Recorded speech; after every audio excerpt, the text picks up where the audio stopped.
வணக்கம். இன்னைக்கு ஒரு குட்டி கதை சொல்ல வந்திருக்கிறேங்க. இந்த குட்டி கதையில ஒருத்தர் பாலைவனத்துல பயணம் செஞ்சுட்டு இருந்தாருங்களாம். பாலைவனத்துடைய சூடு தாங்காம அவருக்கு தண்ணி தாகம் வந்துச்சுங்களாம். அவரு தண்ணிய தேடி நடந்துகிட்டே இருந்தாரு. அப்போ ரொம்ப தொலைவுல ஒரு குடிசை தென்பட்டுச்சுங்களாம்.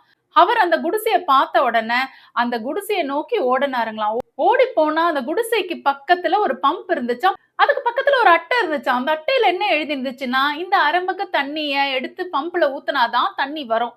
தண்ணி வந்த உடனே மறுபடியும் இந்த அரை மங்கு தண்ணிய நீங்க நிரப்பிட்டு அங்கேயே வச்சுட்டு போயிடணும். இப்படின்னு எழுதி இருந்துச்சுங்களாம். இவருக்கா பயங்கரமான தாகமா. ஐயோ! இந்த அரை மக்கு தண்ணிய நம்ம தாகத்துக்கு குடிச்சுட்டா நிம்மதியா உயிர் பொழச்சுக்கலாமே! சாகுற நிலைமைக்கு வந்துட்டோமே! இல்லைன்னா இந்த அரை மக்கு தண்ணிய நம்ப இந்த பம்புல ஊத்தி, பம்புல தண்ணி வரலைன்னா நம்ப நிலைமை என்ன? போய் சேர வேண்டியது தான். அப்படின்னு அவருக்கு ஒரு யோசனை வந்துச்சாம். சரின்னு அந்த அரை மக்க எடுத்து வாய்க்கிட்ட கொண்டு போயிட்டாருங்களாம். குடிச்சிரலான்ட்டு. இவருக்கு திடீர்னு அவருடைய மனசாட்சி குத்துச்சுங்களாம். இந்த அரை மக்கு தண்ணி எடுத்து பம்புல ஊத்திட்டாருங்களாம் தைரியமா. பம்புல ஊத்தி அடிச்சாருங்களாம். பத பத பத பதன்னு தண்ணி பம்புல இருந்து வந்துச்சுங்களாம்.